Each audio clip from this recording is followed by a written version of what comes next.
David, CTO-nya dari IDM Co.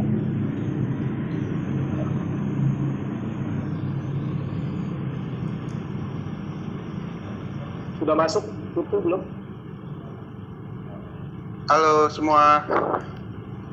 Ya, nanti teman-teman yang mau bertanya tentang sesuatu yang teknis bisa ke YouTube. Cuma ada satu lagi kawan kita juga tech-technya IDM Token, Mas Tri Didi, tapi dia kayaknya lagi di jalan, lagi di luar kota.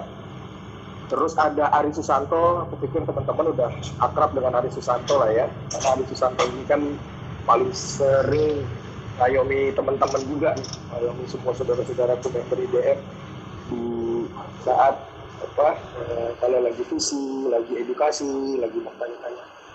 Prinsipnya gini, IDM Launchpad itu sudah bisa berjalan, IDM Launchpad itu sudah siap untuk dijalankan. Per hari ini ada sekitar 2 token yang memang diinisiasi oleh saya untuk dijalankan dan akan lakukan private sale sama pre-sale melalui IDM Launchpad. Yang pertama ada Stadium Reborn, yang kedua ada ASICS Token. Stadium Reborn semua sudah tahu, bahkan saya pernah beberapa kali bilang bahwa Stadium Reborn ini ingin mengangkat derajat terus nasib para DJ di Indonesia. Kebetulan orang yang kita gandeng adalah DJ Bobby, DJ legendaris dari Indonesia, dan kita berkomitmen juga untuk war on drugs, karena kan selama ini orang kalau ngomongin per-DJ-an terus party segala macam itu lebih cenderung ada tanda kutip keliling, tapi kita akan bangun kerjasama dengan BNN segala macam, dan itu sudah dibuat, dan developersnya adalah kawan kita, kawan saya, juga dia investor di IDM, Hendy, Bro Hendy, mungkin gabung, kayaknya gabung juga divisi kali ini. Dan yang diangkat itu adalah proyeknya dari STD Reborn itu tentang rave party keliling Indonesia, terus ada tourism, lalu ada DJ NFT, marketplace, lalu ada charity. Dan memang sebenarnya itu sangat mudah kalau memang ini penjualannya itu tidak asing bagi orang-orang di Indonesia, karena begitu kuat komunitasnya dari penggemar DJ Bobby ini. Tapi yang menjadi bukan halangan sih ya, yang menjadi challenge dari tim developer STD itu adalah orang-orang yang pengen beli. Dari kemarin itu banyak yang hubungin ke kontak center. Kebetulan saya kan juga sebagai advisor developer. Itu banyak yang masih bertanya gimana cara beli, terus kalau mau ikut private sale dan pre-sale itu caranya gimana, terus kamu bilang harus beli IDM, lalu beli IDM gimana sih macam, apakah bisa beli di exchanger yang lebih mudah buat mereka segala macam, karena di exchanger itu mereka caranya juga masih ini. Tapi saya bilang itu belum ada, nanti kita jelaskan text web, walaupun kemarin kan mungkin teman-teman tahu itu sudah ada feedback terakhir dari Bapepti yang kita anterin. Mudah-mudahan IDM sebagai satu token yang pertama terdaftar di Indonesia, karena kalau sudah terdaftar otomatis harus di listing di exchanger yang terdaftar di Indonesia, karena itu sebuah konsekuensi logis. Ya mudah-mudahan hasilnya bagus. Yang ke satu. Jadi yang jadi challenging tim dan developer dari STD itu adalah bagaimana memberikan edukasi untuk membeli token STD pada saat launching, bahkan pada saat mau ikut pre-sale maupun private sale. Dan saya lihat ketika aku lakukan scanning, aku lakukan pemantauan, observasi kecil-kecilan, aku pikir buy pressure-nya tinggi. Tapi jangan sampai developer nanti edukasinya kurang lengkap. Tapi terakhir saya lihat progresnya sudah membuat tutorial yang sangat singkat, tutorial yang sangat mudah dimengerti, terus media juga banyak juga yang support. Kemarin waktu konferensi pers juga banyak sekali. Harapannya ini bisa menjadi salah satu token yang launching di IDM Launchpad, dan itu berhasil dan bagus. Lalu yang kedua ada ASICS Token. ASICS Token ini adalah token yang saya kolaborasi dengan The Hermansyah Family atau Mas Anang Hermansyah. Kita dengan Mas Anang Hermansyah itu bikin perusahaan, namanya itu Meta Nusantara Victory.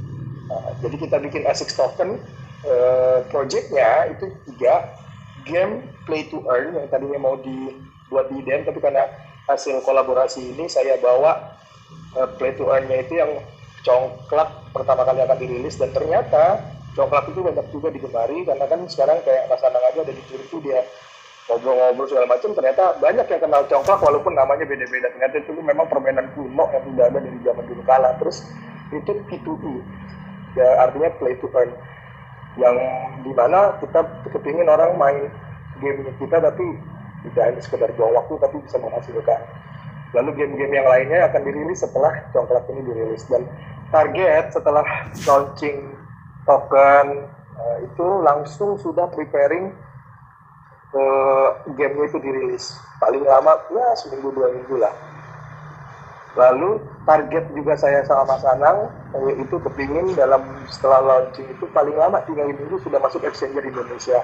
Kalau exchanger luar negerinya itu langsung digarap, bahkan jauh hari sebelum launching atau pada saat masih pre-sale pun kita sudah lakukan pendekatan dengan exchanger di global kayak Jet.io yang menjadi sasaran saya, karena volume tradingnya tinggi juga. Dalam keadaan normal tidak terlalu traffic aja mereka sehari itu volume tradingnya 14 juta.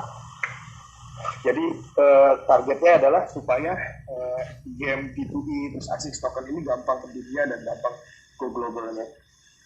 Lalu exchanger Indonesia juga harapannya supaya memudahkan fans-fansnya Mas Anang, Bunda Ashanti, Aurel, dan dari ASIC team itu family itu bisa gampang belinya di ASIC token kalau ada di Bidodex atau ada di Toko Crypto atau di Pitu dan sebagainya. Itu harapannya.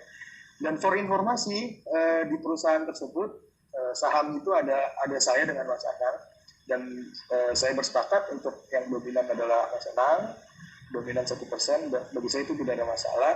Dan sebagai komisaris utamanya beliau, lalu yang menjadi CEO-nya adalah saya sendiri, dan developer tokennya saya sendiri. Lalu sempat ada pertanyaan, loh nanti ini kalau misalkan dia jadi developer ASIC token, gimana nasibnya IDM-nya? Nggak mungkin lah IDM-nya ditinggal, pasti IDM-nya seiring berjalan itu akan digaungkan. Makanya saya berani bilang bahwa saya punya mimpi apapun caranya harus jungkir balik, saya kepala di bawah kaki di atas, bulan Juni supply tinggal 100 juta. Kenapa? Karena saya nggak pernah mau ngomong nanti token IDM harganya segini, enggak. Itu adalah janji-janji yang menurut saya tidak layak diucapkan oleh seorang developer. Tapi kalau misalkan kita bilang saya akan sisakan supply 100 juta, saya akan lakukan buyback, saya akan lakukan marketing besar-besaran, itu adalah sebuah kode etik pribadi saya bahwa itu yang layak untuk kita sampaikan kepada investor atau pada member. Kalau kita janjikannya harga itu ya bukan saya yang mau kayak gitu, saya nggak mau. Tapi kita semua bisa menghitung secara matematis, kita bisa gunakan logika normal kita, logika waras kita bahwa kalau supply tinggal segitu ya kita tahu lah berapa harganya. Terus kalau marketingnya gede-gedean, terus apalagi kalau saya punya keuntungan dari STD, dari ASIC segala macam, terus saya lakukan buat buyback, buat burning segala macam atau apapun lah namanya, terus Bapeti juga udah keluar, ya saya pikir harga itu sudah bisa ditebak lah, karena investor juga semua sudah cerdas. Itu. Dan ASIC token saya kembali lagi tadi untuk proyeknya itu ada game P2E, lalu kedua ada marketplace, NFT marketplace. Nanti semua NFT ada, tapi itu fasenya ada. Jadi fase pertama tuh yang mau digarap tuh kayak misalkan musisi kayak Ahmad Dhani dengan Dewanya, dengan manajemennya, terus juga teman-temannya Mas Anang di X Factor, ada Teh Rosa, ada Ariel atau Noah, ada BCL, segala macam itu sudah dengan mudah dikondisikan. Bahkan kemarin Mas Anang udah cerita banyak, dia bilang, Lung, oh ya teman-teman saya itu dipanggilnya Ilung, walaupun nama saya di Crypto MC Basar itu tuh bukan nama palsu, itu nama aja, nama asli MC Basar. Ilung itu nama panggilan dari kecil. Oke. Jadi Mas Anang bilang, Lung saya nggak mau tahu, pulang dari Turki tanggal 5, terus tanggal 15 saya selesai karantina, kita udah ready ya. Dia bilang, oke, kita ready. Ini sekarang prosesnya sudah mock up website, logo sudah tektokan, yang disepakati ini itu segala macam, bahkan Bunda Santi pun terlibat. Insya Allah ini jadi bagus, dan bahkan Bunda ini optimis melihat game congklak itu, ini aku bisa jual ya. Ya oke, terus Mas Anang juga komitmen siap untuk turun ke daerah-daerah, terutama ke Jawa Timur ya, mungkin dia mau ketemu sama Crazy Rich Jawa Timur untuk bikin floor di sini, maksudnya kayak jagain harga dasar segala macam market, karena kan mereka nggak mau juga harganya asik gitu kan. Tapi sekali lagi saya bilang bahwa nggak mungkin saya tinggalkan token. Karena ini semua terjadi karena IDM token. Dan saya pastikan target bulan ini untuk saya sisakan 100 juta, terus exchanger saya kejar cepat apapun caranya, mau cara administratif atau cara ordal orang dalam. Kemarin udah ada beberapa yang nawarin tapi saya belum mau karena saya masih menunggu Bapeti. IDM akan menjadi prioritas juga. Jadi jangan khawatir dan jangan terpengaruh kalau nanti ada yang nge-vote bahwa kalau dia ngurus ini segala macam. Nggak gitu. Kalau tahu Monk, kalau teman-teman sering trading di crypto, ada nama developer Monk itu, dia dalam 1 minggu bisa nge-develop 3 token dan 3-tiganya terbang. Yang kalau pernah masuk di Baby Cake ya, dia itu developer Baby Cake, sekarang dia seminggu bisa 3 kali, bahkan kemarin sempat banyak banget. Jadi ada perspektif yang berbeda. Kalau di luar negeri, semakin lu produktif bikin token berarti lu terpercaya. Kalau di sini lu kebanyakan nanti ada yang bilang gila begitulah segala macam. Tapi bagiku coba kita lihat nanti apakah semua kata-kata saya itu terrealisasi atau tidak, kan yang nilai nanti adalah saudara-saudaraku member IDM semua. Yang artinya apa? Laki-laki itu kan yang dipegang omongannya, ya saya harus lihat atas dia perbuatan. Jadi kayak buyback Desember, kalau ada yang nanya kapan, ya pasti. Cuma kan aku nggak mungkin kasih tahu, ngapain. Kalau nanti yang nanya ternyata paper hand atau tukang gunting, males banget.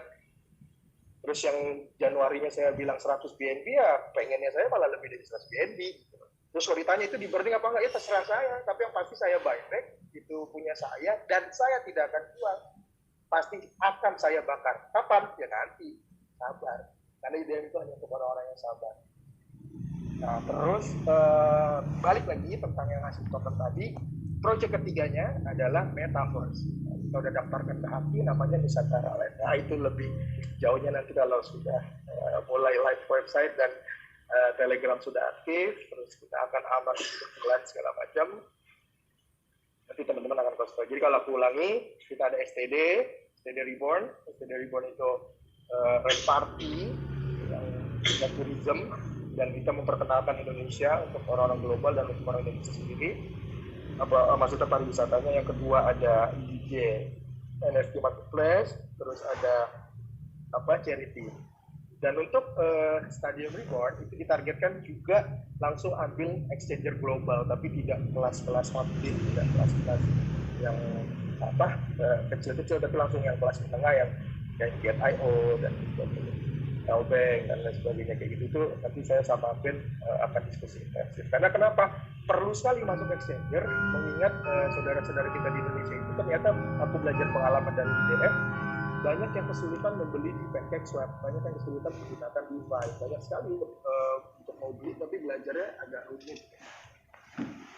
Jadi itu yang STD. Terus kalau yang ASICS adalah token yang memang menjalankan proyeknya game yang akan menjadi rilisan pertamanya adalah coklat, lalu yang kedua NFT Marketplace, lalu yang ketiga adalah Metaverse.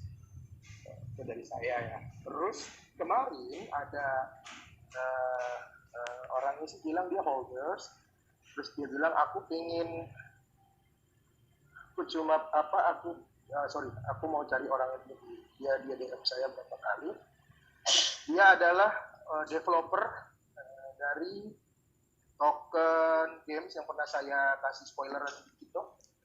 Kemarin kita udah teleponan, kita udah lakukan assessment, kita sudah pelajari, terus kita sudah kasih persyaratan yang FireX Arena. Kalau dia sudah isi persyaratan administratifnya seperti wajib KYC, semua tim, tidak hanya 1-2 orang, tapi semua tim wajib KYC, karena itu bagi kami adalah sebagai early warning system, di mana KYC-nya itu membuat kita itu kenal sama developernya. Walaupun Launchpad ini bukan menjadi polisi scammers, tapi di awal tuh kita coba untuk mengamankan dana investor yang pengen ikut early, pengen ikut pre-sales, lebih aman menggunakan pihak ketiga, yaitu di IDM token. Kalau itu dia oke, dia setuju, maka mereka akan menjadi proyek ketiga yang akan di-launching di IDM Launchpad.